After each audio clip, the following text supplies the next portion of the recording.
Bienvenidos a un episodio más de Episalud. En el episodio anterior hablábamos sobre el tema de la diabetes y quedábamos pendiente de tocar un poco más sobre el tema de la diabetes tipo 2 y la diabetes gestacional. Volvimos a invitar al doctor David Carmona para continuar con este tema. Bienvenido, David, otra vez. Gracias por volvernos a acompañar. Buenos días y gracias por la invitación. Ok, David, retomando un poco el tema que estábamos hablando en el episodio anterior, ¿qué es la diabetes tipo 2 específicamente? Bueno, la diabetes tipo 2 va a ser una enfermedad en la cual va a haber, como todo lo platicamos la vez pasada, niveles elevados de glucosa. Sin embargo, en este caso, la enfermedad va a tener como antecedente familiares enfermos y lo que platicamos acerca del estilo de vida. Aquí lo que va a suceder principalmente es que los tejidos van a tener algo que se llama resistencia a la insulina, es decir, van a poner cierta resistencia o cierta oposición a la acción de la insulina de guardar la glucosa dentro de ellos.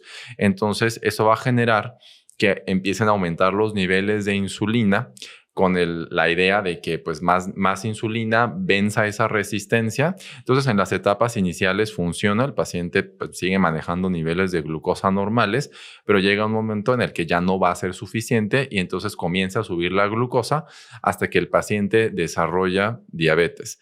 En este caso también, cuando el paciente está produciendo grandes cantidades de insulina, pues el páncreas se ve forzado a trabajar a una producción mucho más elevada y en algún punto llega a agotar su producción de insulina y es por eso que se tienen que empezar a inyectar los pacientes. Ok, en este caso, por ejemplo, nos comentabas que uno de los riesgos son los hábitos poco saludables. ¿A qué nos referimos cuando decimos hábitos poco saludables que podrían desencadenar en diabetes? Bueno, de entrada, la dieta. Pacientes que consumen muchos carbohidratos, ¿sí? Que consumen azúcares simples, sobre todo el no realizar ejercicio y lo más importante, pues a lo que nos lleva a una dieta poco sana o poco saludable y a una vida sedentaria es al aumento de peso.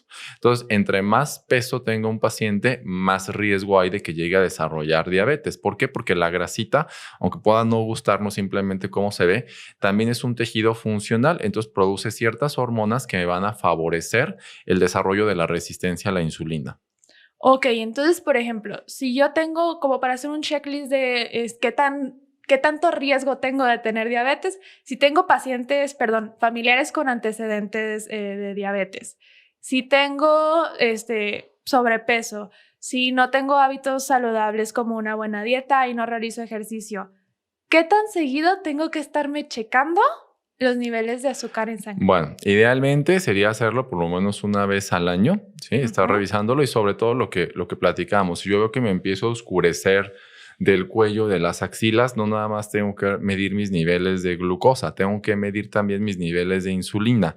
En estas etapas que yo les platicaba, donde al inicio mayor cantidad de insulina logra contrarrestar el efecto de tener glucosa elevada, he tenido pacientes que traen 77, 81 de glucosa, recordando que lo normal es menos de 100, pero que traen niveles de insulina muy, muy elevados.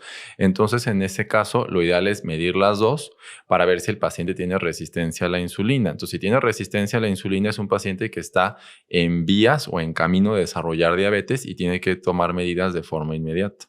Ok, y esto lo podríamos, por ejemplo, checar en nuestro estudio de sangre anual. Así es, he ido yo mis niveles de glucosa, mis niveles de insulina en ayuno y entonces ya el médico me va a decir si tengo resistencia o no. Ok, y por ejemplo, si ya nos detectaron con diabetes tipo 2, ¿tiene cura? ¿Es tratable? ¿Cómo es esta condición? La diabetes tipo 2 no se va a curar, el paciente va a vivir con ella toda la vida. Pero aquí lo importante es que lleve tratamiento. Nosotros tenemos ciertas metas a donde queremos llevar al paciente ciertos niveles de glucosa. ¿Por qué? Porque muchos estudios donde se evaluaron muchísimos pacientes nos dicen, a final de cuentas, que los pacientes que estaban por debajo de tal o cual nivel reducían el riesgo de complicaciones de todo tipo. Entonces, mientras yo me mantenga controlado, el riesgo de que llegue a presentar las complicaciones va a ser mucho menor. Ok, en cuanto al tratamiento médico, va acompañado también de tu cambio de hábitos. ¿Qué hábitos tendríamos que adoptar si ya fuimos diagnosticados con diabetes tipo 2? Bueno, de entrada, si es un paciente que ya tiene problemas de peso, tiene que bajar de peso. Obviamente, lo más que se pueda o llevar a un índice de masa corporal normal. Sí, sobre todo bajar la grasa del abdomen o la grasa visceral, que es la que tiene más efectos deleterios. 2, tiene que realizar actividad física. Aquí la actividad física va a ser siempre actividad aeróbica, ¿sí? Caminar, bicicleta, baile, lo que le guste o que pueda hacer el paciente, por lo menos 30 minutos, 5 veces a la semana. Y evidentemente llevar una dieta balanceada. Eso generalmente le sugerimos que visiten la nutrición porque cada paciente es diferente y una dieta debe ser especializada o individualizada. Si yo me meto a internet y busco un machote o una dieta, pues a lo mejor le funciona a una persona, pero a mí no, o a la demás gente tampoco. Entonces una dieta debe ser siempre personalizada en base a las actividades y al requerimiento de cada paciente. ¿Qué especialistas son los que deberíamos entonces de tener como nuestros médicos de cabecera si somos pacientes que viven con diabetes? Bueno, ahí se supone que la diabetes la debe tratar desde el médico general, el médico familiar, deben de estar entrenados por el manejo de la diabetes desde el primer nivel de atención. Cuando ya es un paciente que no está respondiendo o que tiene muchas variaciones en su glucosa, entonces generalmente lo van a derivar, en caso de los adultos, pues ya sea el médico internista o los endocrinólogos, que somos los especialistas en diabetes. Ok, perfecto. Y nos quedaba con la duda porque anteriormente se conocía la diabetes tipo 1 como diabetes infantil. Sin embargo, se han visto estudios donde la diabetes tipo 2 también se está presentando en niños. ¿Esto tiene algo que ver con que, por ejemplo, México sea el primer país en obesidad infantil? Definitivamente, ya hay niños de 8 o 9 años que tienen diabetes tipo 2. Anteriormente era difícil que un niño lo presentara, uno, porque pues eran niños que tenían un peso adecuado, niños que antes corrían, hacían mucha actividad física, no estaban sentados todo el día en la tablet y en el teléfono, y sobre todo con los hábitos alimenticios. La mayoría de los niños ahora consumen muchísima comida chatarra, muchísima comida de poco valor nutricional. Entonces realmente pues eso es lo que está desencadenando que ya desde la infancia el niño esté presentando una diabetes tipo 2. Ok, y en cuestión de consecuencias por tener diabetes, ¿cuáles serían las enfermedades que nos podrían desencadenar el hecho de ser un paciente con esta enfermedad? Bueno, eso es algo muy importante. Las consecuencias o las complicaciones de la diabetes las podemos dividir en micro y macrovasculares, dependiendo del tamaño de los vasitos sanguíneos, digamos, que se estén afectando. Entonces, por ahí tenemos nosotros, sobre todo, el riesgo de enfermedades de corazón, como por ejemplo lo serían los infartos, ¿sí? Los eventos vasculares o las embolias que le conoce la gente, como la mayoría de ellos, ¿sí? También tenemos el riesgo de amputaciones, porque así como se tapan las arterias que van al corazón y las arterias que van al cerebro, también se tapan las arterias que van a las piernas y eso aumenta el riesgo de las amputaciones, la disfunción eréctil, ¿sí? Que va a ocurrir en muchos de los hombres. Tenemos las otras complicaciones que serían, por ejemplo, el daño a la retina. Y eso es bien importante porque todo paciente diabético tipo 2, desde que hacemos el diagnóstico, desde que le decimos, señora, usted tiene diabetes tipo 2, lo tenemos que enviar a revisión de retina de forma inmediata. Y de ahí en adelante, pues de mínimo una vez al año o como lo vea el oftalmólogo, dependiendo del daño que encuentre. Ujú. También viene, por ejemplo, la neuropatía diabética, que es una alteración en la sensibilidad. Entonces, muchos de los pacientes dicen, es que en la noche siento que me queman las piernas o siento calambre, siento piquetitos. Ese es un daño o la pérdida de la sensibilidad. Sí, son pacientes que hacemos nosotros la exploración del pie diabético y no sienten nada. Entonces, en ese caso, esto es un paciente de mucho riesgo para desarrollar infecciones o amputaciones, porque si se corta, si se hace una ampolla, no la va a sentir, Ujú. ¿sí? Entonces, eso es algo muy grave. Y también, pues, al final de cuentas, el daño al riñón, que eso también hay que estarlo vigilando porque son pacientes que comienzan a tirar proteínas por la orina hasta que en algún momento llega a fallar el riñón por completo.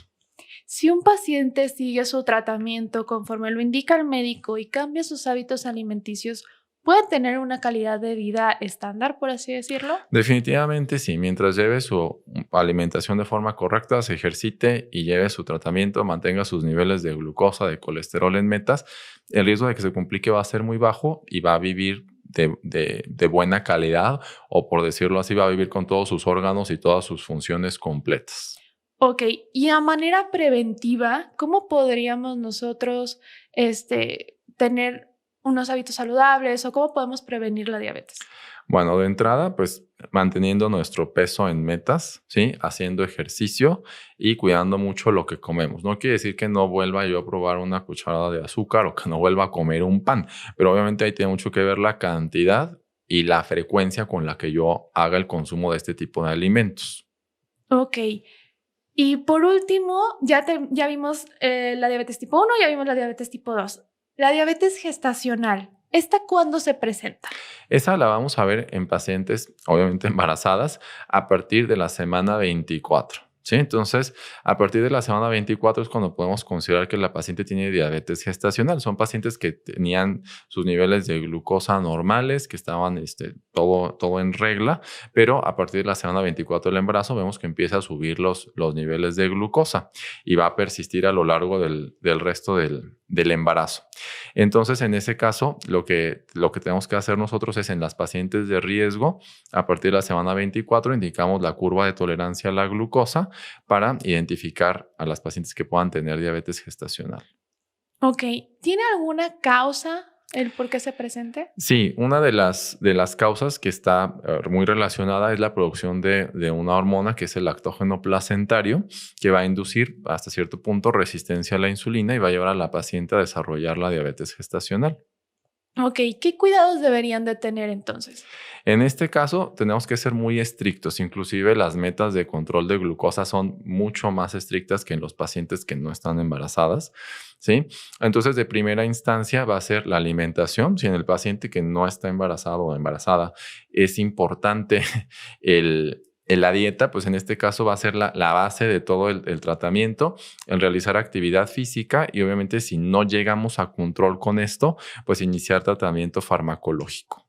Ok, y entonces las pacientes, una vez que presentan diabetes gestacional, ¿tienen diabetes el resto de su vida o se puede quitar? La mayoría de las veces va a remitir.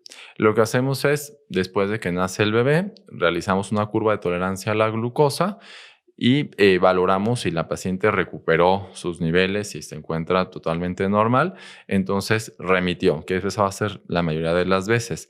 Sin embargo, es muy importante que sepamos que una paciente que tuvo diabetes gestacional es una paciente de alto riesgo y muy probablemente en algún punto de su vida va a terminar por desarrollar diabetes. Ok, ¿y el bebé tendría también diabetes? El bebé también es un paciente o un bebé de riesgo y hay que estar monitoreando siempre su peso porque también va a tener mucho riesgo de desarrollar la enfermedad, sobre todo porque la diabetes gestacional y cuando está mal controlada, en la mayoría de los casos, se va a asociar a productos muy grandes, bebés que pesan más de 4 kilos. Entonces, en ese caso, pues son bebés que tienen mucho riesgo de desarrollar enfermedades o complicaciones metabólicas. Ok, perfecto. Nos queda ya un poco más claro cómo se diferencian estos 3 tipos de diabetes, pero creo que aquí un llamado que debemos de hacer a la población general es cómo prevenirlos, los 3. ¿Se pueden prevenir únicamente con un estilo de vida saludable? En el caso de la diabetes tipo 1 no se puede prevenir. La diabetes tipo 2 y la diabetes gestacional definitivamente es el estilo de vida saludable, ¿sí? Mantener peso, realizar actividad física y cuidar mucho la alimentación. Ok, perfecto. Muchísimas gracias por aclararnos todas nuestras dudas, David. Nos queda muchísimo más claro cómo se diferencian esos 3 tipos, que no son enfermedades exclusivas de los adultos, por ejemplo, y la duda interminable de la diabetes gestacional, de si se va a quedar con diabetes o no la paciente. Entonces, muchísimas gracias por acompañarnos en esta ocasión. Gracias a ustedes y aquí estamos a sus órdenes. Y gracias a ustedes por acompañarnos en un episodio más de Pisalud. Recuerden seguir a Pisa Farmacéutica en sus redes sociales y nos vemos el siguiente lunes. Gracias. No se pierdan la próxima edición de Pisalud, el podcast al servicio de la vida.